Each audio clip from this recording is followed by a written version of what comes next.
Hey everyone, Matt here on the Vinyl Head UK channel, and we're back to that regular slot of Monday at 8 PM for another episode of our Download Memory series. 2016 is the year that we are looking at this week. It was a wet one. It was a muddy one. This was probably the worst weather we'd seen at Donington. We'd had some bad years, 2012 for example, where they had to delay the start of the festival and the music and cancel the first couple of bands because of how bad the weather was. But 2016 seemed to be just in a different league. The wet, the mud, it wasn't good. We spent most of the weekend what seeming to be up to our knees in mud. I've got some great photos of my feet just buried in just wet, disgusting mud. It was not good, but thankfully we got some great music and some great sets that weekend. Obviously, you know, when you come away after spending 4, 5, 6 days in that condition, that's kind of what you remember. But let's look past the wet. Let's look past the mud and try and focus on the great rock and metal that we saw across that wet weekend back in June of 16. As per normal, going to try and do it as much from memory as possible. I've got my list as always, so I can remember exactly who was playing across that weekend. But yeah, let's dive into it. So headliner-wise, we had 3 bands that were returning. We didn't have any new headliners this year on main stage. We had 3 bands that had played before. One of those bands was saying goodbye to us, their last time ever playing as a band at Download, which was quite an emotional night, but very, very cool. So, Friday, the Germans were back. Rammstein were back once again to blow up Donington, and that they pretty much did. Thankfully, they left a little bit so we could carry on with the festival on the Saturday and Sunday, but full production, Rammstein Friday night. Saturday, Black Sabbath. Their last appearance as Black Sabbath at Donington. Of course, we had Ozzy come back, do a solo slot as a headliner. We've had Geezer Butler coming back to play, but the last time as Black Sabbath. So as I say, an emotional night all round. And then closing Sunday, another massive British metal band following on from Sabbath, and that of course is Iron Maiden, back for their bazillionth headline slot at Donington and at Download. They're always welcome back. Of course, we're getting them next year. We're always welcome Maiden with open arms. And it goes to show with Sabbath, we just do not know how long we have left with these bands like Maiden and Metallica, for example. But that was our headliners on main. As per normal, we're going to dive across all stages. We lost a stage this year. We only had 4 stages this year. We had no acoustic stage. So let's have a little look at who else we had that weekend. So of course, Friday, the 10th of June is where we start. Rammstein, as I say, headline in Maine. On second stage, were All Time Low. I think they'd done a headliner slot before, but they were doing second stage. Oh, let me just jump back. I didn't do the name of the stages. That's something I usually do, right? So main stage was of course named the Lemmy Stage. Download has a history of renaming the main stage, sometimes even second stage, to commemorate people that we've lost through the previous year. The Jim Marshall stage, for example.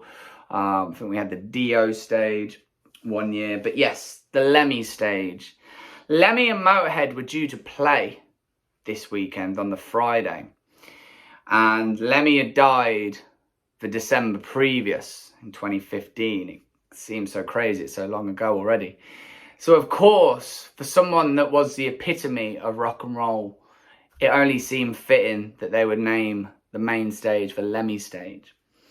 Second stage was the Zippo Encore stage. That stayed from the previous year. Also, the third stage was named the Maverick Stage, which again was the same as the previous year.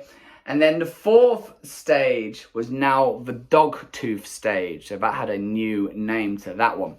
Let's go back. So Rammstein, An All-Time Low. The Maverick Stage, the third stage. Let me see if I could pronounce this right. Probably not. Götterdämmerung. Am I even close? I'm probably not. I'm probably way off. So I apologise to any fans, or the band, of course, if I've got that horribly wrong. And then Raging Speedhorn, back. Pretty decent metal band from the early 2000s. They were back and headlining the fourth stage. Saturday, Black Sabbath on main. NoFX on second. Which kind of surprising. I didn't think they were as big as they are to headline second stage, considering some of the bands that we've had headline second before. But Pennywise on third. So, you know, you had your bases covered if you weren't into metal. The fourth stage had Municipal Waste. So if you were into kind of punk or crossover and you weren't really down with Sabbath, you had some options, you know, with NoFX, Pennywise and Municipal Waste headlining away from main stage and away from Black Sabbath. Sunday, we had Maiden. And then we had Jane's Addiction back headlining second. That's pretty cool, I think. Third stage was Saxon, which is an odd one, because it's two kind of new wave of British heavy metal bands kind of up against each other. The thing with Maiden, it's something they request. They usually request that all other stages are done by the time that Maiden come on. So, you know, it could keep the fans happy. You can go see Saxon, you go across and see Maiden. That's what I did. Got to see both of them fully. And then Napalm Death were back and headlining the fourth stage. Pretty cool as well. I like the Sunday headliners. I think I'd happily go see all of those four. And there we have it. That was our headliners. 12 headliners this year across the board. So let's dive into Friday. It rained. It rained a lot. It didn't start with rain on that day, but then we got a deluge later on that day, which made everyone feel kind of wet and miserable and cold. This is June. We're meant to be in summer. Early summer, but we're meant to be in summer. We should get some warmth and some sun, not rain and mud. Royal Republic kicked off main stage. Not a band I actually went to see, although I did hear very good things about their set. We started off the weekend on the second stage watching a band called Raven Eye, which is a three-piece. And they are fronted, their vocalist and guitarist is a guy called Ollie Brown. Now, I know Ollie Brown from his blues stuff, which he does. He is a very good blues guitarist and blues vocalist. I first found him. He did a cover of No Diggity, which everyone's done. But really nice cover. And then I went on to check some of his other stuff out. Then I discovered he actually fronts a band called Raven Eye, who I've seen a couple of times now at Download. And they're great. There's a lot of energy. Ollie Brown goes from blues musician to rock star quite fluidly. And it's high energy. It's a good show. They've got some good tunes. It's a good way to start your weekend. I'm not really a Royal Republic fan. As I said, I did hear good things. But, yeah, that's where we started off. We jumped over, though, to main stage to see a bit of nostalgia, dare we say. We've had a few bands that have graced main at Download who, you know, we were big into as teens, or at least when I was a teen back in sort of the early 2000s, bands that were huge and you'd hear all over MTV and music channels and the radio. So bands like Puddle of Mudd, Limp Bizkit, stuff like that. We had Alien Ant Farm second on Main Stage. I kind of always liked Alien Ant Farm. Smooth Criminal, everyone knows, which of course they did play. But the track that I liked most of Alien Ant Farm was a track called These Days. And the video for that was pretty interesting. They were at, I don't know the name of the awards or whatever it was, but they were at, I think, the Staples Center in LA, in Los Angeles. And there was some big, like, rap, like R&B awards ceremony, and you saw a lot of famous rappers in the video. But Alien Ant Farm played on the roof of some building opposite, playing their music down. It ended up with them being arrested. I don't know how real it was or if it was staged. I don't know, but it was cool. I liked the video and I liked the song. And we got that song, which I was happy about. You know, it's cool hearing movies and Smooth Criminal, but yeah, I was pretty happy that we got These Days. They got a decent crowd as well. This was before the rain came, so everyone was kind of in good spirits. And you know, as soon as they hit into Smooth Criminal, it's one of those songs that, you know, everyone wants to hear. I've said it probably every week. It's a perfect festival song. The bass player, the original bass player, wasn't with them anymore. Him with his crazy eyes and eyebrows. He wasn't there anymore. A different bass player. But I guess you think back to when Smooth Criminal came out. It was a long time ago. Following Alien Ant Farm, it absolutely poured. It was like the monsoon season came to Donington. It was not pleasant. It was cold. It was so wet. It chucked it down. This was prior to Baby Metal coming up and coming onto stage. And there was a lot of talk about Baby Metal. There was a lot of dividing sort of conflict amongst fans as to whether they liked Baby Metal or didn't like Baby Metal or just interested to see Baby Metal. But the rain came. The friends that I was with, we had our ponchos on. And I remember it rained so hard, it was just coming almost sideways. And despite being surrounded by hundreds and thousands of people, it was still drenching us. So I remember we just crouched down and put the ponchos to the base of the ponchos as far to the ground as possible. And just sort of braced ourselves for this horrendous storm that came over. And that delayed us on Baby Metal for a good 20-25 minutes. Which is kind of, you know, makes sense considering the girls from Baby Metal do a lot of sort of choreographed dance routines as such. So obviously a wet, slippy stage is not the safest of things for these girls to be doing their thing on. You know, it just, I guess, a bit awkward that it would be the ones that are sort of dancing that the rain made the stage so wet. So we got 20-25 minute delay. We still got a big crowd. I was one of those that were kind of interested. They'd done other stuff. They'd done Sonosphere. They'd appeared at Download a year or two before. They came on during Dragon Force's set on the third stage. But this was the first time they graced us on the main stage. There was a lot of buzz. It was something very, very different that we hadn't seen before. J-pop crossed with I wouldn't go as far as say a death metal sound, but the heaviest sort of spectrum of metal. The musicians in Baby Metal were very, very good musicians. The bass player with his, what looks like a 6 or 7 string bass. The drummer, everyone in that band is a very talented musician. Let me stress that. What most people are divided on is the J-pop style girls doing their harmonies. It's all in Japanese as well. So unless you're fluent in or know Japanese, it's a bit of a mystery what's going on with the vocals. But these 3 young girls harmonizing and singing very J-pop-esque stuff while dancing, choreographed dancing to a metal soundtrack. It's very odd and very unique and nothing like we've ever seen. I think that's where the interest was drawn into people. And they're huge at this point. Still, you know, still a big band, and you see a lot of pictures with very famous metal musicians with the girls. Rob Halford of Judas Priest has been a big advocate for baby metal. He loves them.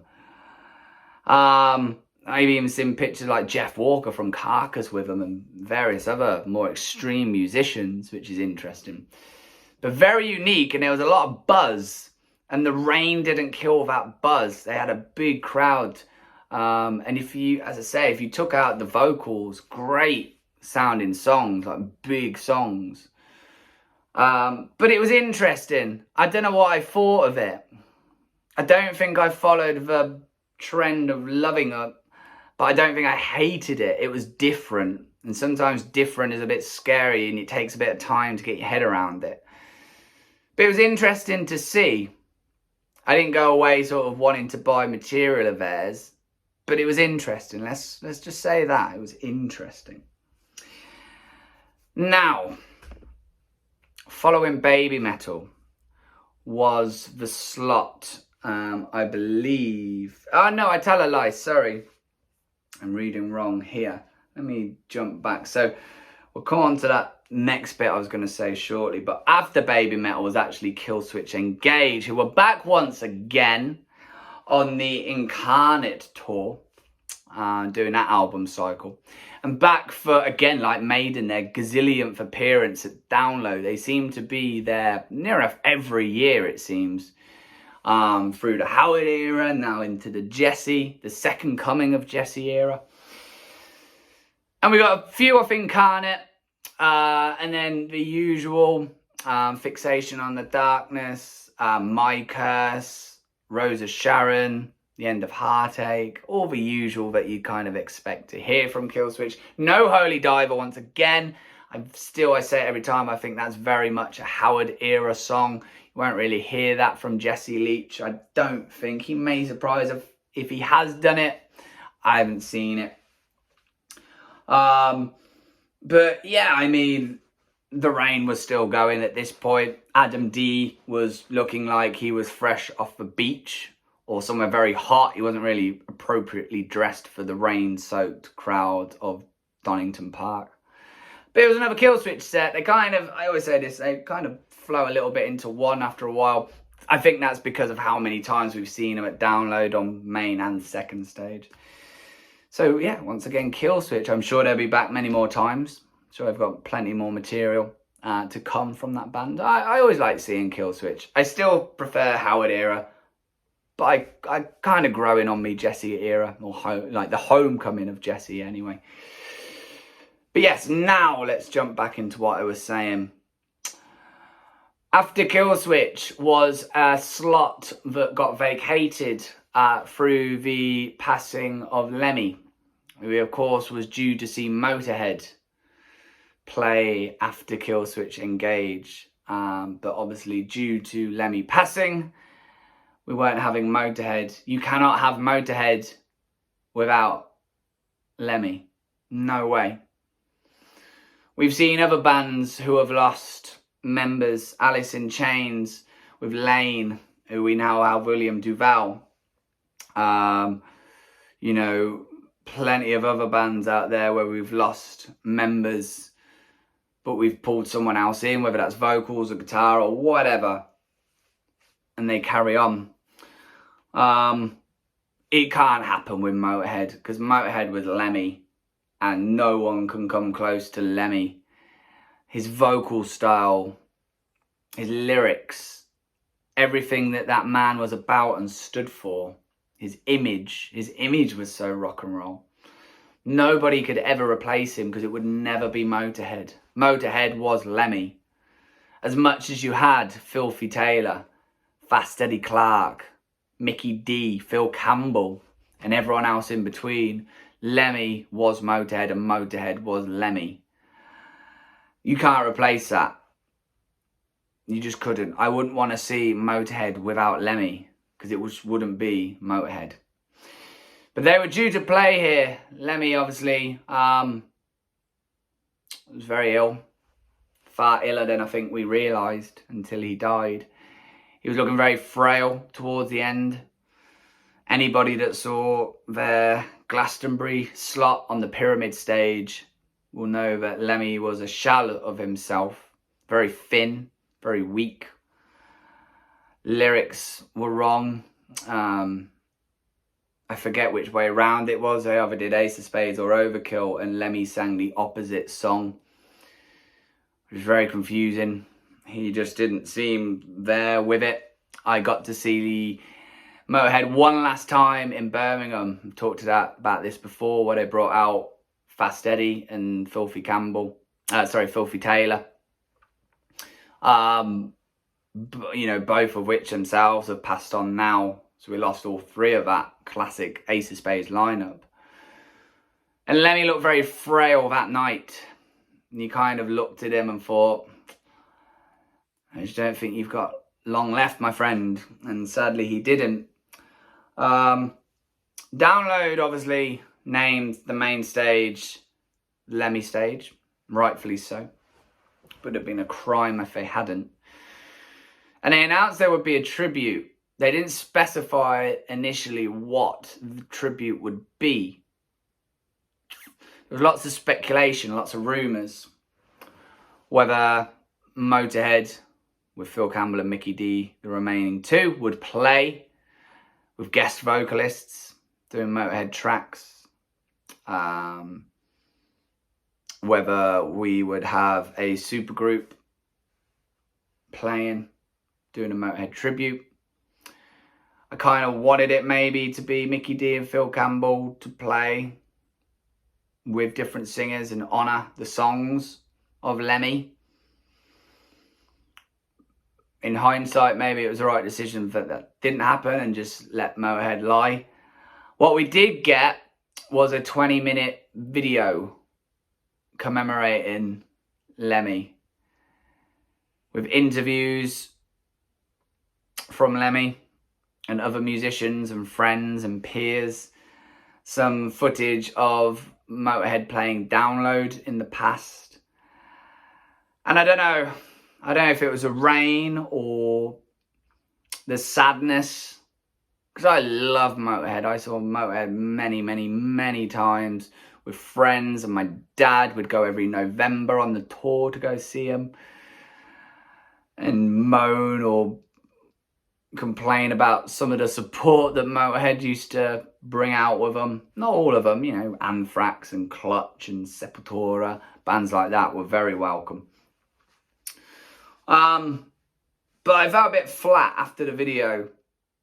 Kind of didn't know if I felt like I wanted a bit more from the tribute than what we got. You know, plenty of time to kind of put something together, and I just felt a 20-minute video with some old footage of Motorhead playing Download and some old stock interview footage from people wasn't maybe as adequate as I'd liked, and I would like something bigger, considering when you think of rock and roll, you think of a lot of things. You think of the Beatles, you think of bands like Aerosmith and AC/DC and sort of the rock and roll lifestyle. But no matter what comes to your mind when you think of rock and roll, you probably think of Lemmy. He was rock and roll. He was an icon, which there's lots of musicians that are placed in icon status by their fans, whether they're in the biggest band in the world or they play small clubs. If you're a fan of a band, you'll probably consider, if you're a big fan of a band, you'll probably consider the members icons. Sometimes those aren't earned those icon statuses, especially if you're playing, you know, little stuff for a year or so. But Lemmy earned that. Lemmy inspired many musicians, and Motorhead inspired many musicians and scenes and genres. The thrash movement, I think, was in part to the speed and the ferocity that Motorhead would play back in the day. We hear that all the time now, but in the 70s, that was unheard of. the speed, the double pedal. You listen to Overkill. That opened up the use of a double bass pedal. Or, you know, having 2 kick drums. That inspired a lot. You hear the stories of Lars from Metallica following Lemmy around Europe, throwing up on Lemmy. You know, Lars as a kid was heavily inspired by Motorhead, which in turn heavily inspired Metallica. When you listen to Kill 'Em All, you hear the influence of Motorhead.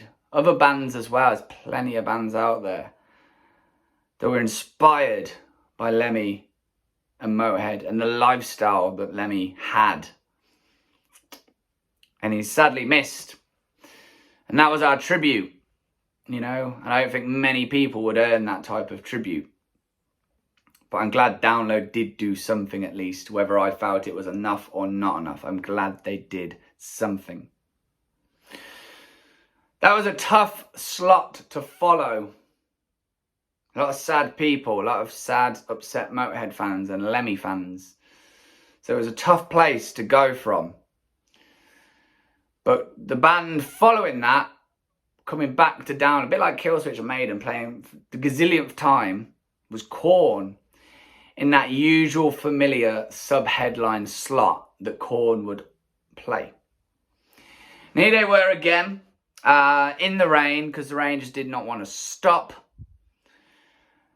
And it was very much a greatest hit set. It wasn't, I don't think, really an album cycle that they were on. It was just more of a greatest hit set. They opened with Right Now. We had Here to Stay, Chutes and Ladders, with a little bit of One by Metallica, which they'd often do. We got Blind right in the middle of a set. So I was talking before about I've heard Blind open a set, I've heard Blind close a set. Here we were randomly getting it in the middle. Falling Away From Me, Freak on a Leash, which I think closed that year. Not a huge production or anything, just Korn playing. Like, they played that sub-headliner slot so many times. It makes me wonder if they'll ever jump up to a headliner. Maybe they're past the point of that. You know, Korn have been around a long time, since about 94. So they've been around, you know, a real long time now. Kind of makes me wonder if they're past that point of ever being able to headline, and whether just the second stage headliner slots or the sub-headliner slots are where they're going to stay as a band. It's kind of interesting. So here we had Korn again, and then following on from Korn were a band returning for their second headline slot. I think it was 2013 we got them the first time. After many years of trying to get them, Download finally succeeded. Andy Coppin finally succeeded and brought Rammstein to us. And here they were again. Now, unfortunately, their set was kind of marred by technical issues. The right-hand side, the speaker stack, so stage left, if you're speaking on stage terms. We had a lot of issues with the speaker stack, very crackly. The sound wasn't good. They tried to resolve that. They lowered the volume down, which then became very odd, especially even more central, and you were taking that sound from either side. You're getting far more on the left as you look at it stage right than you were the other side. So they were marred by technical issues. So you didn't get quite the full Rammstein experience that you normally do, which was a shame. Thankfully, this wasn't their first time. So, you know, after all these years of waiting, thankfully the first time wasn't marred by these issues. But it was a shame. The production and the show itself was flawless, as you would expect. Enough pyro to sink a continent. It's the best way I can describe it. Huge, huge show. All the tracks that you'd really expect. Riser, Mine Hurts, Brent, kind of Lust, Lynx, maybe America. I can't remember if we got America. Du Hast. We got, I think in the encore, I think it was, a stripped back acoustic version of On Addict, which was very cool. Not something we kind of expected. We had, I think this was the encore, we had Sonna. And I remember during Sonna, something I've seen pyro plenty of times with bands, but something I've never seen that really was very cool. We had these huge 2 cannons either side of a stage that would blow pyro, like the big flames across the stage in front of a band. I'm not talking like, you know, when you see pyro sort of the flames go off a little bit. This was huge, in literally across the stage, meeting in the middle. So that's a fair distance to cover, and it looked immense, and you could feel the heat. Yes, it was a cold, wet, miserable day, but you could feel the heat on your face.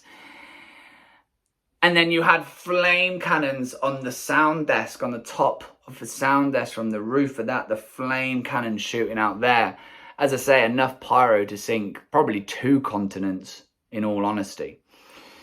Huge. I just couldn't get over these flame cannons shooting across the stage. Just immense pyro. Engel we got, and we had Till with the huge sort of angel wings that he'd strapped to and lift himself up a little bit, just sort of not too high, but there as a presence during Engel. Just a flawless show. You know, the songs are strong, but that production is just mind-blowing. I remember we were stood near a middle-aged fella who had obviously, from what he was saying, I don't think he was that clued into a lot of what was happening in the rock and metal world. He was there maybe to see like Sabbath or Maiden, an old school fan, and wasn't really sort of clued on too much as to what's happening in the rock and metal world. And he was watching Rammstein, and all the way through the set he was going, "Oh my word, this is the best thing I've ever seen. Can you believe it? Just look at, it's just crazy. Like, it's better. Oh my word." And there was lots of that throughout the set, which was great. You know, it was introducing someone new to that. You know, there's more bands out there than Sabbath and Maiden, as much as those bands are incredible. There's more bands out there than those guys. And it's good that people are being introduced to other bands as well. And that was Rammstein closing out Friday. We'll jump on to the rest of the lineup and see who we had, of course.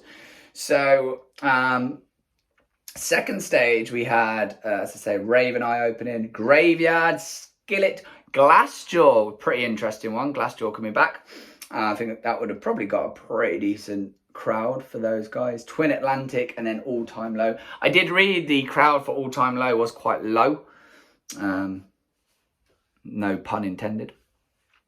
But when you've got Rammstein on, you're going to be drawn to that, I guess. Even if you're a passing fan and you kind of, you know, you're not really a fan of Rammstein and maybe just want to go and check All Time Low. If you're kind of on your way to see them and then you see this huge pyro going off, it's going to draw you. The casual fan might get drawn away to this huge stage show and production of Rammstein. The third stage, we have Puppy, Heck, Fort Hope, The Wild Hearts back once again, and then Götterdämmerung. I don't even know if I'm saying that right. I heard it was pretty good. I can't really tell you much of what went on. Henry Rollins made an appearance because I know he's linked with them. He made an appearance and did a little tribute to Lemmy. Henry Rollins, huge Motorhead fan. There's a really cool video on YouTube if you want to go and check it out of him unboxing the latest box set of Ace of Spades that was put out. And the excitement of Henry Rollins, a man that's been in the industry for decades, has done it all, knows everyone, very well respected, and to see the excitement like a kid at Christmas on Henry Rollins' face as he opens up this Motorhead Ace of Spades box set. You could not contain his excitement. So that was cool for those in attendance to get to see him do a little tribute, come out and speak about his friend, Lemmy. Fourth stage, we had Havoc. I didn't realise those guys played. I wish I'd gone to see that in the tiny little tent. That would have been cool. Great thrash band. think old school Bay Area sound, and you've got Havoc. They do some really great Slayer covers as well. Well, Savage Messiah, so a bit more on there. In Me, and then Raging Speedhorns are two sort of iconic British bands in the rock and metal scene coming back to do their thing.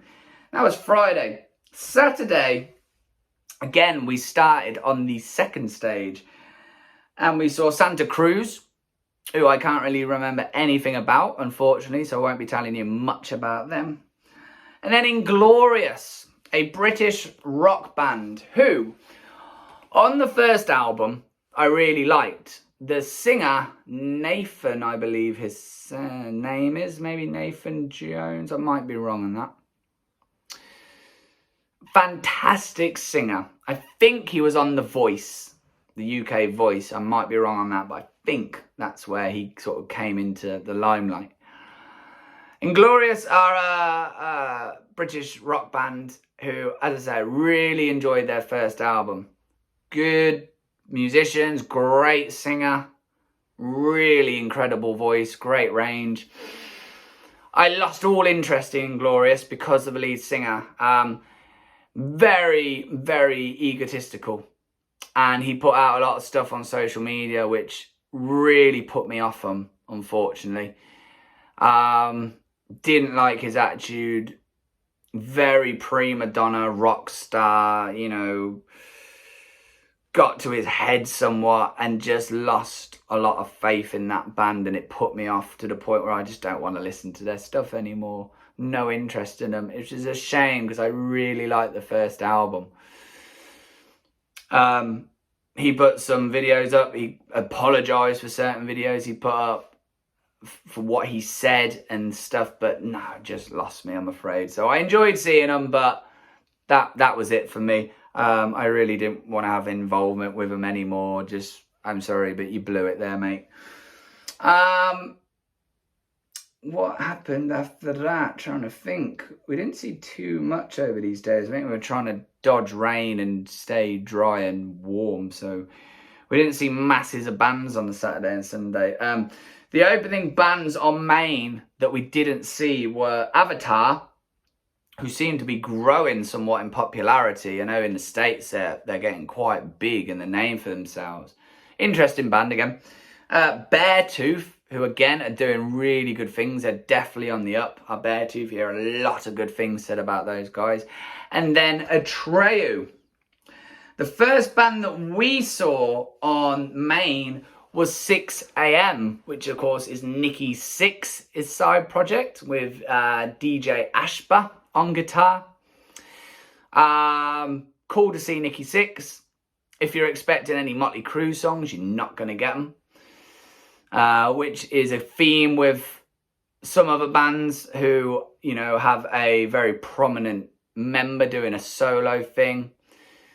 You go and expect to hear whatever, and you may not hear it. This is the case with 6am. Middle of a road kind of stuff. I didn't think it kind of was up to the scratch of Motley Crue. Arguably not a band I've massively listened to. So, you know, if I dived into some 6am, maybe I come away thinking, yeah, it's not actually that bad, this stuff. But just from that half hour, 40 minutes or so, nothing really that struck out at me that I wanted to go home and check out a little bit more. It's cool to see Nikki Sixx. I'd rather see Nikki Sixx with Motley Crue, with a Vince Neil that can sing. Just gonna throw that in there. But yeah, it was still cool to see him. Nice thing. After 6am were Rival Sons, who I've spoke about before, played Download several times. I love Rival Sons. They were actually on the tour with Sabbath. So Sabbath were on the End tour, the final tour, and Rival Sons were the support for this tour, which was kind of an odd choice. A lot of fans, I don't know, were overly happy about Rival Sons being picked. Rival Sons are a great band, and I love them. I've seen them many, many, many times. But even I was thinking, that's an odd choice. You know, I was surprised that it wasn't... I didn't want it to be Black Label Society because Ozzy and Zach are like hand in hand on everything they do. But I don't know, I think there could have been better band, more of a metal sounding band to do that support, because it was just one support band, which was Rival Sons. And I mean, they've got some support slots over the years that have been kind of odd. I saw them supporting Judas Priest before. They've got a support run on some shows with Aerosmith, which fits in better. But having them being the main support on Sabbath's final tour was a very odd booking. But they were here because obviously Sabbath were playing, so I think, you know, they did all the standalone Sabbath shows, and then whichever festivals that Sabbath were doing, so like Hellfest and Download and probably Graspop, I think, Rival Sons were on the bill as well. So we got on Main Stage. We'd seen them a couple of times on Second, but here they were doing their own album cycle tour anyway with Hollow Bones. So we got plenty of Hollow Bones. Unfortunately, we only got one of Pressure and Time, which was the title track, which is probably my favourite track of that album. But we got a decent long set of them, probably about 45 minutes or so. And we got good, decent set list. Like I say, it was littered with a lot of Hollow Bone. We got Electric Man, which I think opened. And yeah, a solid set. I mean, standalone, taking it away from Sabbath, they are a great band. And a band very worthy, I think, to be having that slot on Main Stage, or maybe a higher up slot on Second, definitely. But yeah, just an odd one to be paired up with Sabbath and get that Sabbath final world tour slot, which is very, very cool for Rival Sons to say. You know, that's a big deal for those guys to get that slot. But interesting, really interesting one.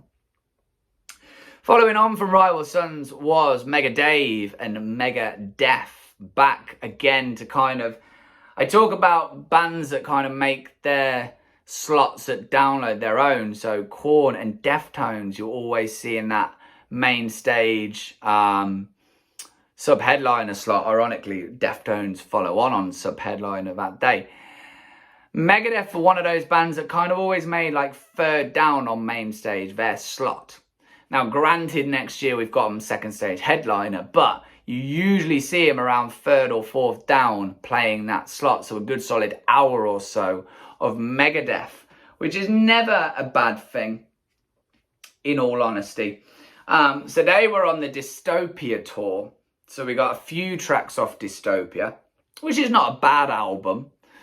And then, of course, we got all the usual Hangar 18, Peace Sells, Symphony of Destruction, Holy Wars. The most interesting bit of the set was the guest musician that we got.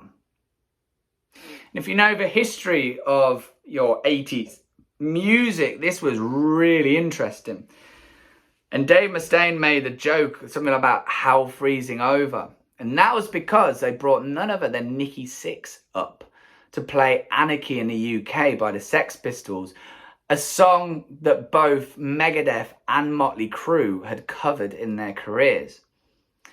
And this was a big deal, as I say, because in the 80s, if you look at the early days of Metallica with Dave, or then Megadeth, or just that whole early thrash scene, you know, this was going up against glam metal. If you see any of the interviews from the thrash bands of that era, like Anthrax and Metallica and Slayer and whatnot, Testament, you'd hear those guys really come down hard on the glam metal scene.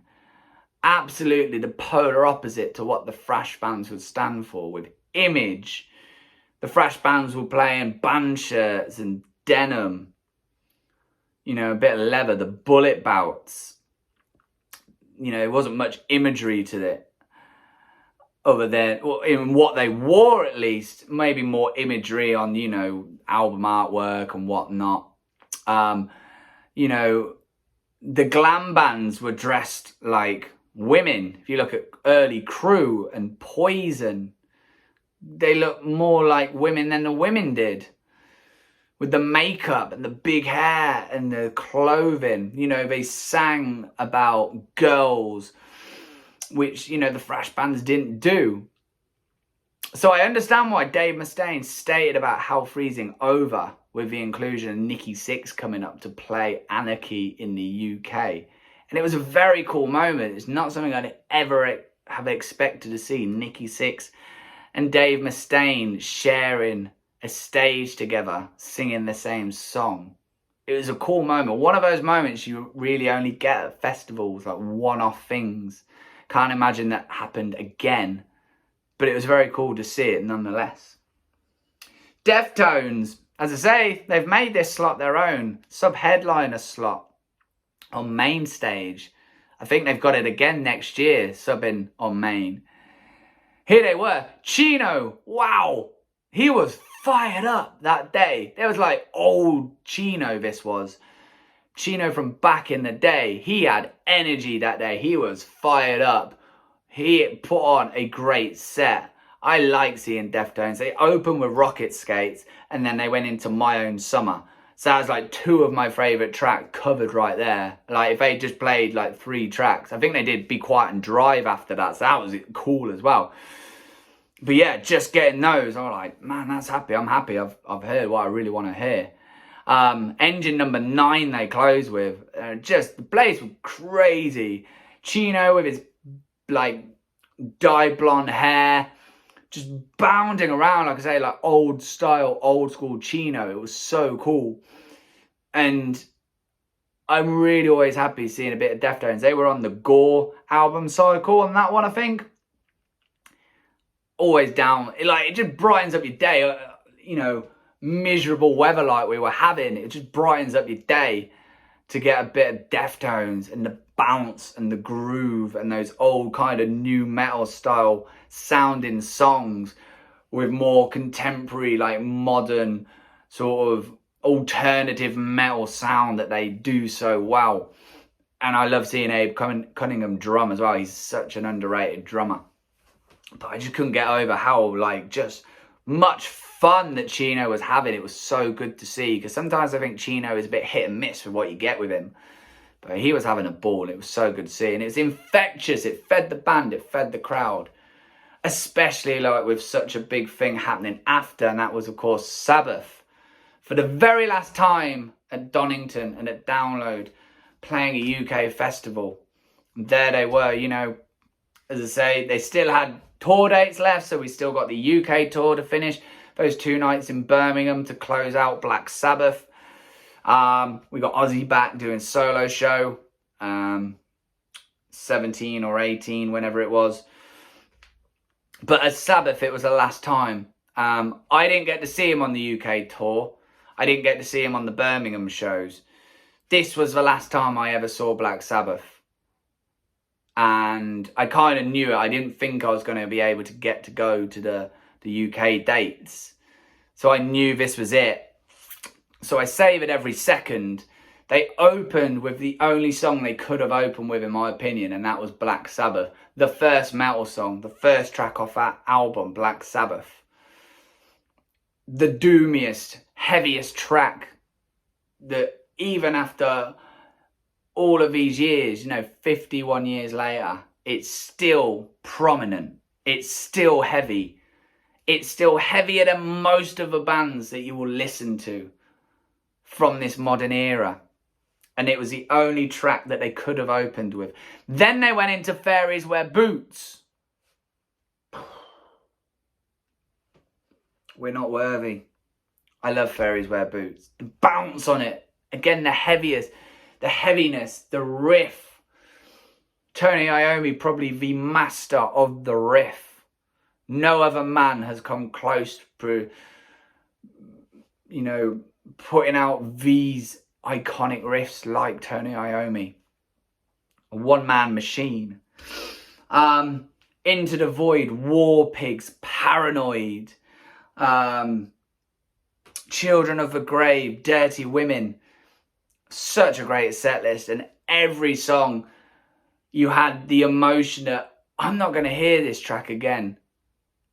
I've just heard Fairies Wear Boots played by Black Sabbath for last ever time. War Pigs.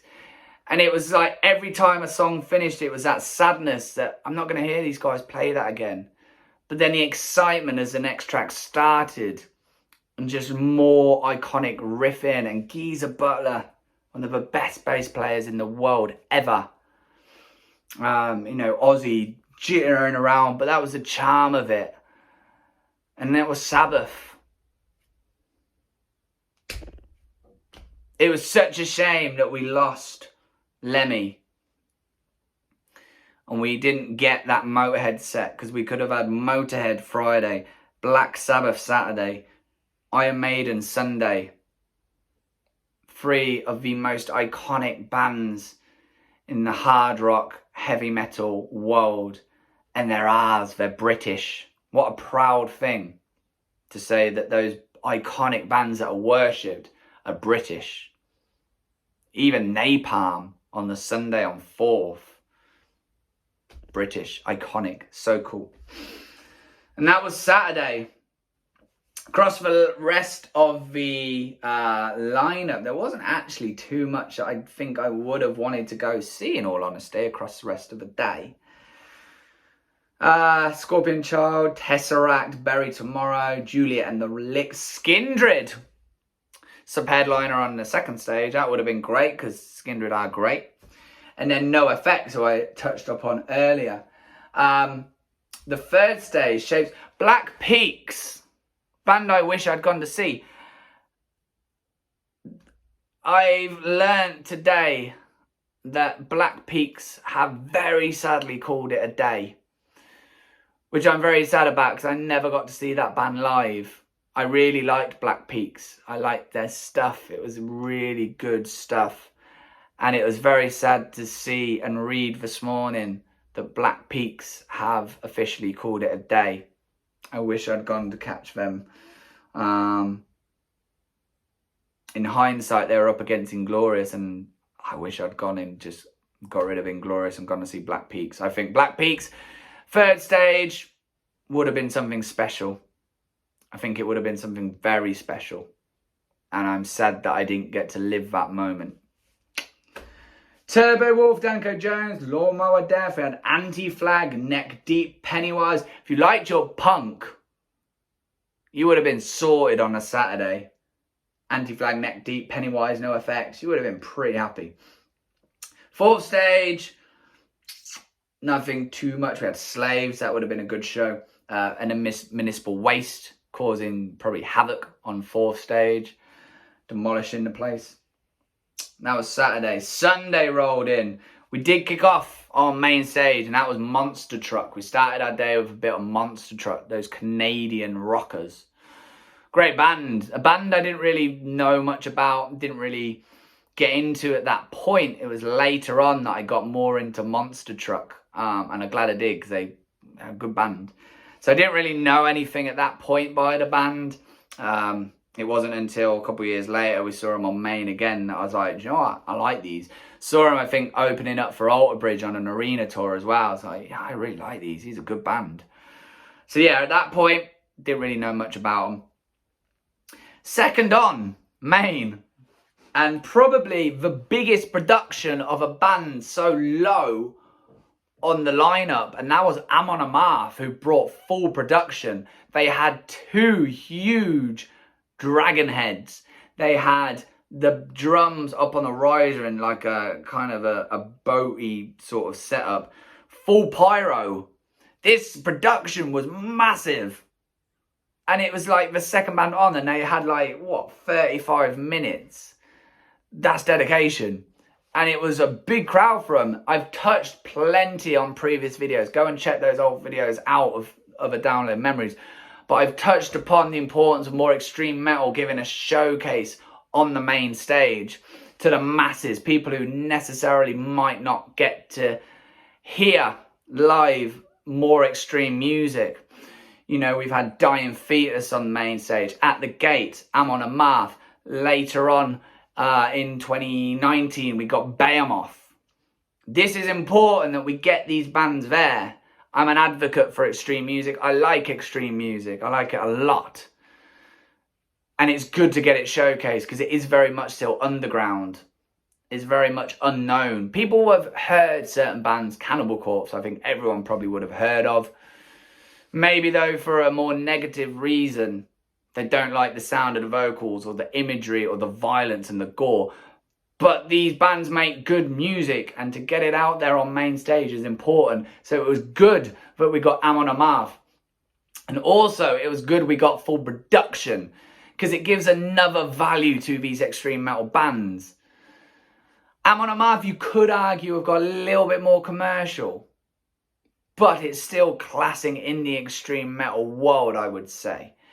And I do think, you know, seeing a big production, it's that wow factor. You think of big production, you think of Kiss and then Rammstein like we had, bands like that, even Maiden later on in the day. Many people may not always assume big production with extreme metal. But if you saw Amon Amarth, if you saw Behemoth a couple of years later, you know that these bands have the production and the wow factor as well. It's not just the music. And I hope that draws more people in. I really do. Hell of a set from Amon Amarth. Great production. Really enjoyed that one. We went on a little bit of a dip after. We saw a band that my friends wanted to see, and that was the Temperance Movement. Not really a band that I got into. I didn't sort of, I don't know, I just didn't find it that interesting. They reminded me of kind of like Reef. Remember Reef from back in the day? I think Reef are a little bit better, but, you know, I'm not going to judge them too much. Not really something that I got into. And that was that, really. After Temperance Movement was Hailstorm, who I like Hailstorm, and I think they're just getting bigger and bigger. We saw them do a second stage headliner slot in 2019, but this was a decent slot for them. I forget which tour we were on at that point. I can't remember which album it was that had come out, but we got a few off that one. Was it Into the Wild? Whichever, I can't remember. But we got plenty off it. We got the bloody drum solo again, which, being a drummer, I'm all for a drum solo, but it's so cheesy, this drum solo, because he gets these giant drumsticks out, and it's so cheesy. I don't think we need to have the drum solo every time. You know, it's a festival slot, middle of the day on main. You've got 40 minutes. Let's not need a drum solo. You know, when we saw the second stage headliner slot, great. Bung in a drum solo because you've got an hour or so, hour 10, whatever. Not really needing it on that. It's so cheesy with these giant drumsticks. It just kind of like makes me cringe as a drummer to see that type of thing. Especially when he's doing like, you know, Highway to Hell or whatever that he was doing. And I just found it really cheesy. I remember as well, I think they closed with I Miss Some Misery. And I remember Lizzie Hale, because at the start of the song there's that big note that she does before going into I Miss Some Misery. And she did this note and it went on for what felt like a minute or so, which doesn't sound long, but the note she was hitting for that length of time, maybe it was a little bit less, I don't know. It was amazing. And I mean, the drummer was down the front of the stage when she started it. I'm like, guy, he's going to miss his cue because it's the whole band is straight into the song. This is going to be embarrassing. But I mean, he had enough time to sort of like throw some sticks out, interact with the fans, go back behind the drum kit, sort himself out, and still have plenty of time before the rest of the band and the song kicked in. She's such a phenomenal vocalist. You hear a guest on so much now, like, it seems like every other band has got Lizzie Hale doing some sort of guest slot or coming out performing live with them or whatever. Which is rightfully so, because I think a lot of people have picked up on just how good a vocalist and a songwriter she is. You know, she is a good songwriter. Hailstorm put out some good stuff, some solid rock tunes. Nothing that's new or, you know, unique, but it does a job. And there's some good stuff that they do put out. And as I say, she's a great front woman. What did we get? We got Rain done, no doubt, after that. We didn't catch, so the bands that followed, we didn't see anyone again until Maiden on the main stage. We saw other bands, but on the main stage, the next band was Maiden. So the bands that followed Hailstorm, who we didn't get to see, were Shinedown, who I think are sort of in the same league with Hailstorm, maybe a little bit bigger. Seen them a few times, but there's some, you know, that kind of sound, that American rock sound that Hailstorm have. Shinedown's the same. Disturbed, who I probably could lump in just a bit heavier with the more metal sound. I believe they brought Lizzie Hale out to do, I don't know what song, but they brought her out as well. So I said about her guesting and doing everything everywhere. And then Nightwish with Floor Jansen with a band now, who again heard good things about that set. A lot of people really were very excited and very happy with that Nightwish set. And quite cool to see him so far at the bill at Donington. We've seen him headline at Wacken and Bloodstock, but quite cool to see him up high on the Donington lineup. So we went across third stage. That day was solid. What a great lineup that day. But we went across, we didn't catch Electric Wizard, but we wanted to catch Ghost, who were on after. Now, unfortunately, Ghost pulled out. We were going to see a 1, 2, 3 in the third stage, and Ghost pulled out, which I think we heard about earlier in the day. I'm sure they were due to play that day. I may have been wrong, but I think they were due to play that day in the tent.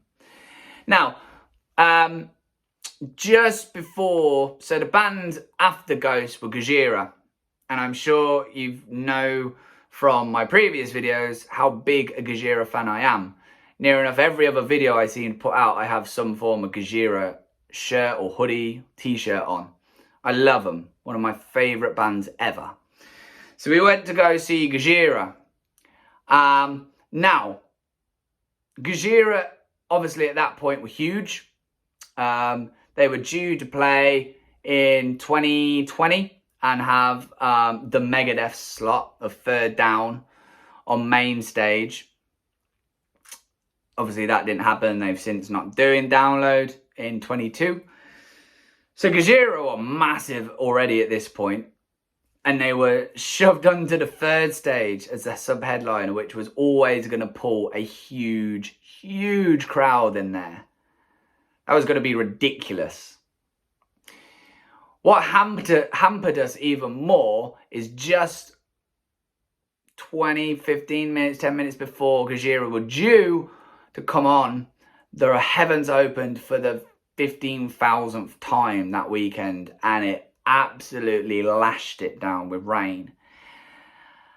So a lot of non-Gojira fans ended up trying to get into the tent, which for Gojira fans like myself was incredibly annoying, because it meant that we had to stand right on the verge of getting in, with a lot of people pushing about trying to get in and trying to get out when the rain eased, which meant you could hear them great, but didn't have a very good view. It was my biggest regret and disappointment of the weekend that we didn't get in earlier and get a good slot for Gojira, because they were the band I was probably most excited about that weekend. And it was a shame. The set list was flawless as well. Toxic Garbage Island, we got Heaviest Matter of the Universe, Le Font Sauvage, Backbone, Flying Whales, Silvera, Stranded. I could have asked for probably a better set list. We got the outro to Remembrance, which I love.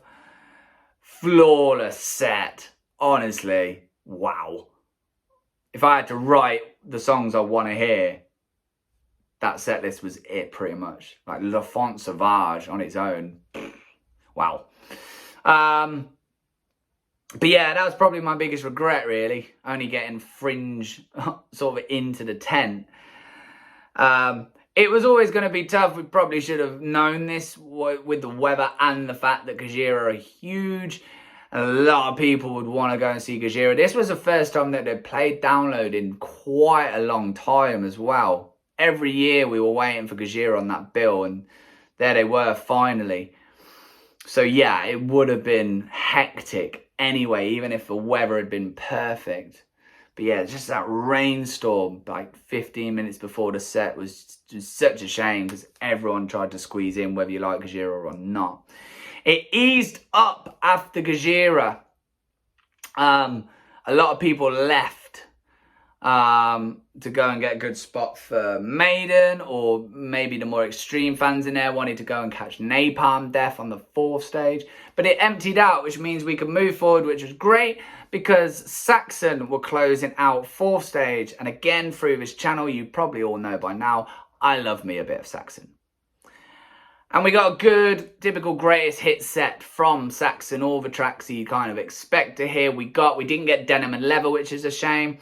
But Biff Byford did a lovely tribute to Lemmy. Of course, they were very good friends. Saxon and Motorhead toured together a lot. Very close with Biff and Lemmy. He did a tribute, dedicated Heavy Metal Thunder to Lemmy. Obviously lost a very good friend of his, which is tough for anyone. And you got exactly what you expect from Saxon. Another fine British act to be very proud of. There was a lot of Best of British that weekend. And yeah, we can be very proud to have Saxon as our own. And yeah, you know what you're going to get from a Saxon set. All the great tracks, the stuff you'd want to hear. Solid, nice way to end 3rd stage. And of course, we jumped across, we stood back. I remember walking from 3rd stage round to get a decent kind of back-ish spot for Maiden. We didn't want to venture too far forward. It was drenched, it was muddy, it was a mud pit. But walking from the 3rd stage to the main stage, and how hard it was, how much your legs ached, because you were wading in this slop of mud and water, and you were slipping, and it was so hard work just walking like 300-400 meters. It wasn't pleasant, and you just got caked. And of course, people stomping through, getting splashed with mud, everyone getting covered, everyone was wet and fed up. But of course, we had Iron Maiden to look forward to, and Iron Maiden brightens up anyone's day. It was the Book of Souls tour, so a lot of tracks from the Book of Souls. If you've heard the Book of Souls live album, you'll pretty much know what the set list was, because it was pretty much identical to that record. A couple of those tracks on that record, I think, were actually took from this download slot, or this download set. So yes, a lot of the Book of Souls. We got the fan favourites. We got Fear of the Dark, Iron Maiden, Number of the Beast. We did not get Run to the Hills, which was interesting. That was an omission from the set, which I think a lot of people were like, what? Especially if you're not a massive Maiden fan. That's probably the track that you're gonna know. That and probably Number of the Beast. But we didn't get it. It was interesting. Brave move from Iron Maiden. I'd be like seeing Metallica and not getting Enter Sandman, or seeing Slayer and not getting Raining Blood. Black Sabbath not playing Paranoid. Motorhead playing Ace of Spades. I could go on and on and on. But it was interesting. Very interesting. We got Children of the Damned, and we got... I forget what else we got. But we got Children of the Damned.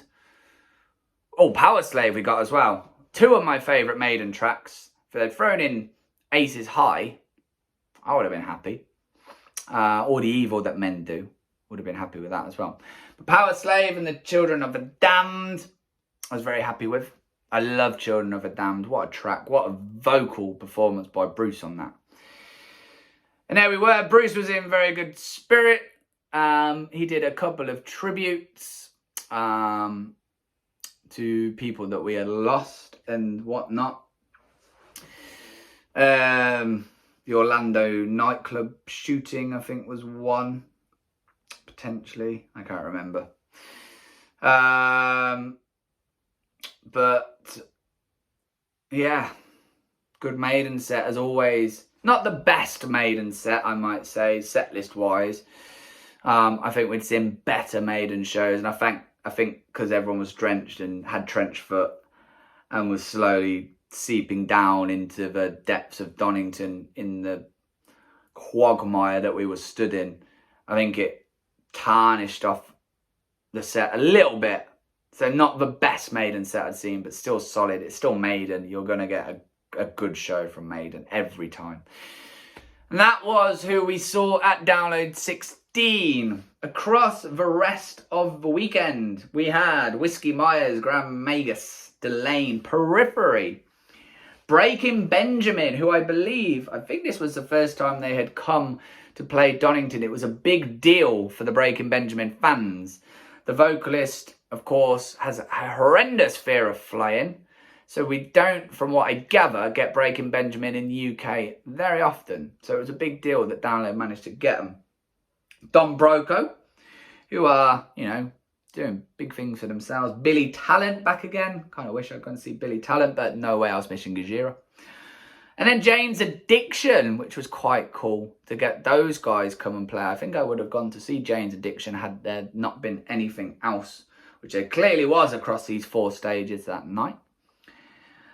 Third stage, I talked about this earlier. We had Frank Carter and the Rattlesnakes who would have destroyed the place. Tremonti, Electric Wizard. We would have had Ghost. Gajira and Saxon. That's a pretty fine day in that tent, if you ask me. And then 4th stage, really the only band I think I would have wanted to have gone to see is Napalm Death, who probably obliterated that place in there. A bit like Municipal Waste. What Municipal Waste started, Napalm Death probably finished that night. Good job no one was on after them. A bit like with Dillinger Escape Plan on 3rd, a couple of years before. Destroy the place, leave it for no one else.